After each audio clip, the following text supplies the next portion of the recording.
desa alit nanging kasinongan bumi subur. Eling-eling dumunung ana ing Paden, mamut datang mokal merembakane tanam tuh perangan jaga akan mengkeliling toya Jawa. Nadyan mangkono ewah saka pitaring bodhi marawata desa. Sayakti apa kang pinundi dadi kang sinebata kanthi nandur subur. Dasare sugih kula kametu kaya pala mandul, pala pasimpar, pala kamet kapan bemiang, pala ijo. Satemah kena kinaya pandesangane wong sak desa kang papan wiring waraden ujeng amarga marga mahayat inggih panggunung kanan kering marga ingkang katingal kamung gumaring pasambungan kelawan pategalan. Pasambungan wajeng andung kapmangsa panen ing dami wis kumpul kun bumi kadya kencana sinangkling katiting marupa balimbak timbak kadya ombak ing samudra binarum swaraning naraka semengkang sami ambusa anggep tak peksi kabeh rasa kaya gamelan getok bobyok suara kaplak kang tanpa bendi. Nadyan gumlaring pategalan tetewa datan kuciwa jagung pohong ledung-ledung lombok terong-robyong-robyong gedang ijo royo-royo kuwi gendelisaken ditendi sup becek samya ngadeg katempuing samirana royo gegodhongane kaya ngawi-awi kang nedungu maksana. Pening marga tinanduran pituri urut agung ing bawahing marga pinagari sewa selaning sinapesapan pasir jenar cinampur padas sinabur wanci enjang pating sarwet peksing hamat diyo gantang mencok nanging kayon esuk supamane supamanembara bakal praptaning sang Bagaskara ingkang arsa ing gesang sagung dumadi wah ing mangke sapa ingkang harus ngalengkap wonten ing padukan Karangabendha pinangka dadya kami tuwane wong sak desa nembe ingkang awasta sinebat Kyai Lurah Semar ya piurut Lurah Badranaya ya sang marga sambut Nayantaka Bojodadi Duda Manang Mono Janggan Asmara Santa Bajuru Kunta Prasanta ya sang Hyang Wismaya nyata Kyai Lurah Semar Sembada Sugih Kawruh datan Sunan Hangga Dewango ora mung dadya ical saking kita tuwa-tuwa amas ora suwe mugi datan tentang desa katari kaya mengkono nyaring sasi dosa ing urang purna ngancik hari tumpak sanes toran Cipago nawa kadingal Kyai Lurah Semar nebung paninggal sarira lenggah madani wis roh ngadhep meja kang ispa cangkir grabah keclebutan papan kantor niki menika tawanan ingkang putra ketiga ingkang pambayan Lurah Nawa Gedeng sumambung pungkur putra panjenengan ingkang awasta Lurah Pedro datan kantor putra Raden ingkang awasta Lurah Bagong putra ketiga kantor panjenengan ingkang Rama teka pangkono ing jeneng Sandya para putra ya muga njuk narasane Rama Kyai Lurah Semar.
karang kadhomba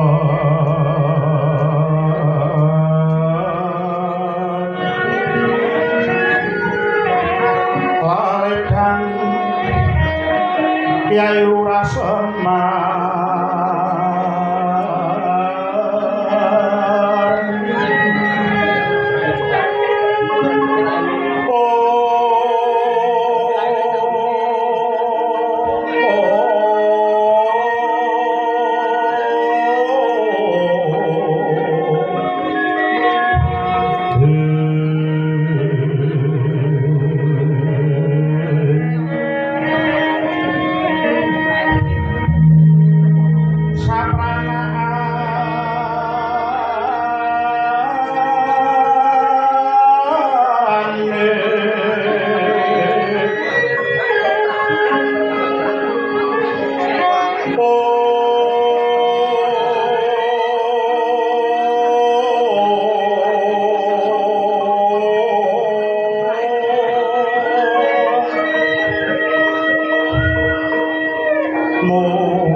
rasa tanpa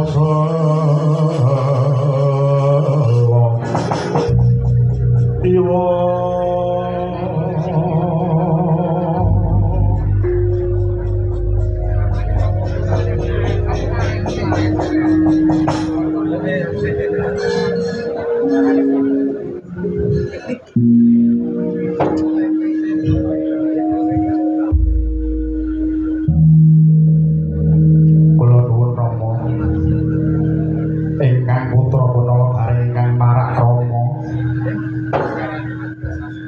menapa sababipun dene Kyai Neneng kados atune kados dene banyu menapa kang putra Nalagareng nganggep lepat yaine menawi kula nganggep lepat mugi keparengan dhateng kalepatan kula kejawi kula nyuwun ngapunten nggih kula sagah ngantos ing kalepatan kula Rama enten napa Tama saya suwe kok saya ngeladinane titik nesu titik meneng kula niki dadi anak kurang pripun oleh bekti dhateng wong tuwa purwangsane kula niki dilairke teng alam donya saking Gusti lumantar Bapak Semar dalah Ibu pramila wonten dhateng nggih kula bekti dhateng Kyai Diri semanten kok ajeng kendel niki dos pundi to Pak piye to Bapak kok durung kersa paring pangandikan iki sebabe apa le mbok menawa kok dangu Bapak kersa paring pangandikan aku dhewe ya gumun kok anggareng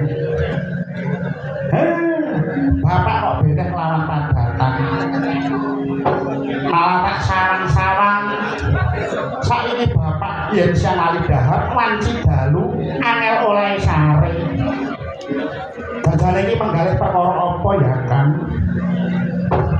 monggo anak telu lahir gede ya gede dhewe supit ya supit dhewe rabi ora gak dhewe omah ya duwe dhewe ora ketang tipe 36 ning kok ewedene kampung kurang rono penggalih iki perkara bab apa ya Kang Gareng Gong apa terus kowe anak adil sing mlebu ati karo bapak bapak kok ragil ngendikan iki sebabe apa le aku dhewe ya bingung kok terus apa bapak susah penggalih iki mergo mikir sektor pertanian ya truk bapak menggalih sektor pertanian lek ben karo aku mudara sobat sektor pertanian iki wedange bapak lah bapak bahas piye le bapak ki ana senenge ning ana susah lho senenge panen iki hasilnya meningkat dari panen sebelumnya rego gabah yo mudah tundone para petani sukses anggone gula petak ing bapak karyane lan uga dadekne semangate para amok tani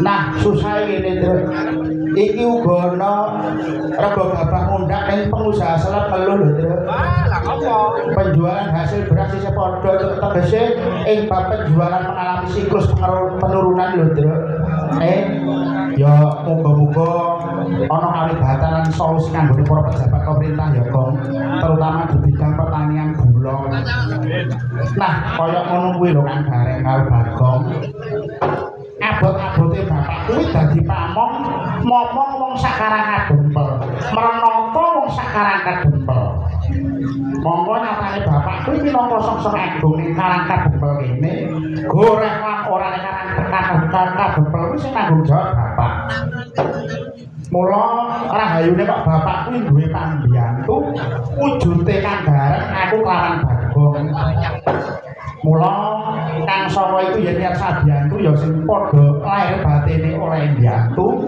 aja kok malah musuhi marang bapak Kang Gareng maka dari itu jangan sampai membawa peran bapak untuk kepentingan pribadi kuwi ra entuk mula para pambiyantu kudu tansah kestoke dawuh apa dawuh saka dhuwur ditindakno aja nganti direkayasa dhewe-dhewe wah ngono ya le nadyan to duwe kawicaksanane aja nganti ninggal marang waton sing wis ana dadi tumrape awake dhewe pambiyantu aja mung sendika dawuh tok.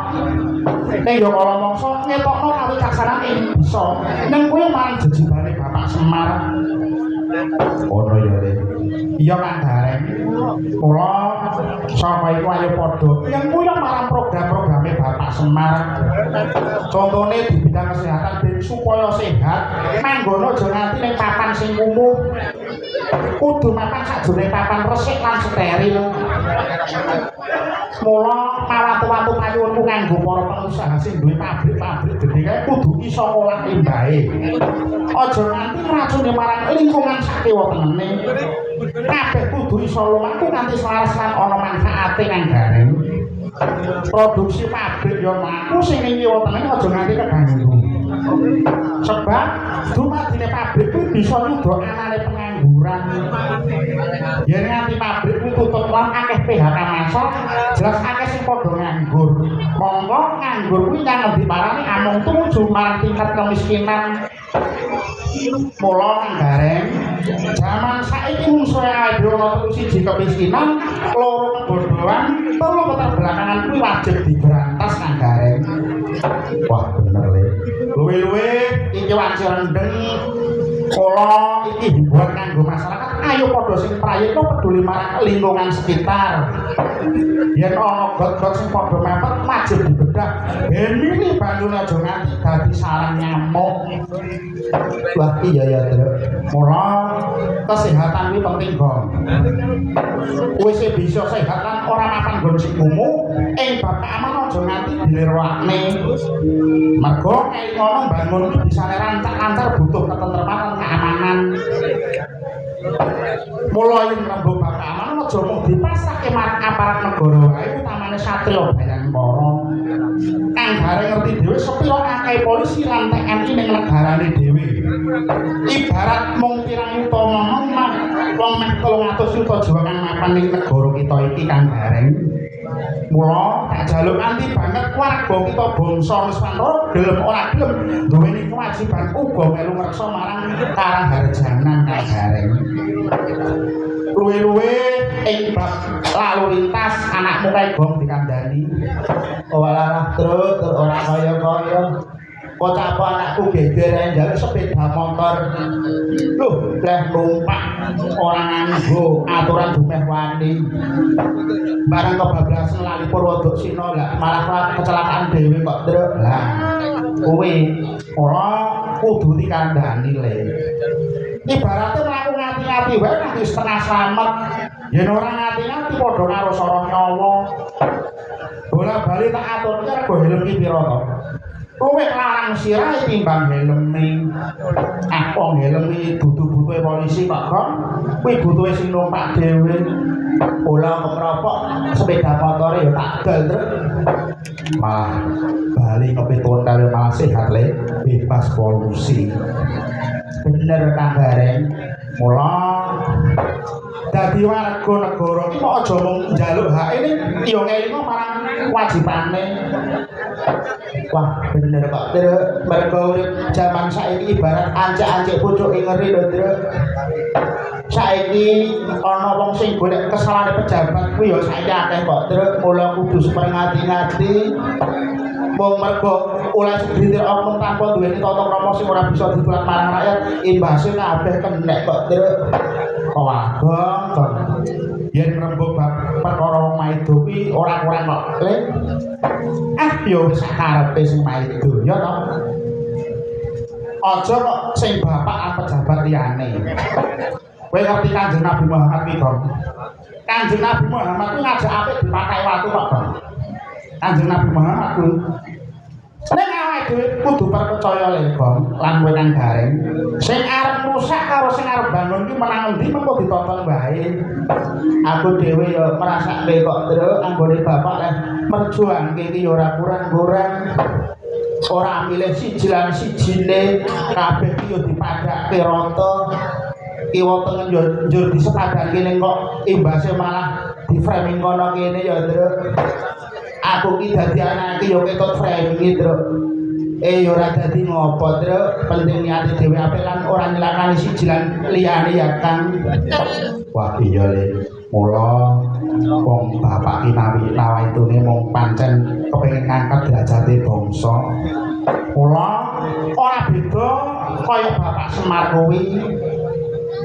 Mlaku direwangi ngalah lan ngati-ati mung bobote niat ngopeni dandane lan dadi payung kabeh kanggo para kawula. Ning ngene kok Kang Gareng. Barang tak pikir-pikir sing saktenane pamane Bapak Semar susah kuwi ya nek empere. Lho, sebabe piye le? Dadi pamong utawa dadi pangarsa kaya bapak kuwi mau ora enteng bobote, ora enteng sanggane. Sing jenenge dadi pengarep kaya Bapak Semar kuwi wujudake gawean sing abot. Ana apike sak grobak ora do dipikir nek enek-enek sak kuwi lan gage-gage lan mutik-mutik. Monggo dadi pamong mau kudu bisa nindakake tembung petang perkara Kang Gareng. Apa wae? Siji wibawa, loro wicaksana, telu santosa, papat jujur. Kuwi sing ditindakake marang Bapak Semar. Tegese piye? Wibawa. Dadi pamong kudu gelem, kudu gedhe pangaribawane ing pangajar supaya disuyuti dening para kawulane. Carane golek wibawa, dhuwuring derajat pangkat, gedene panguwasa aja kanggo nggekira, aja kanggo medeni kabeh para kawula. Nanging malah kepara manunggalno rasane kawula lan rasane pangarsa. Yen rasane pangarsa lan kawula sing bisa nyawiji, bisa netepi tembung manunggaling kawula Gusti lan kawula. Sing pangarsa ya nganggono pangarsa, sing kawula nganggono sing dadi kawula. Loro-lorone kudu mlaku bareng, ora kena mlaku dhewe-dhewe. Wah, iya le.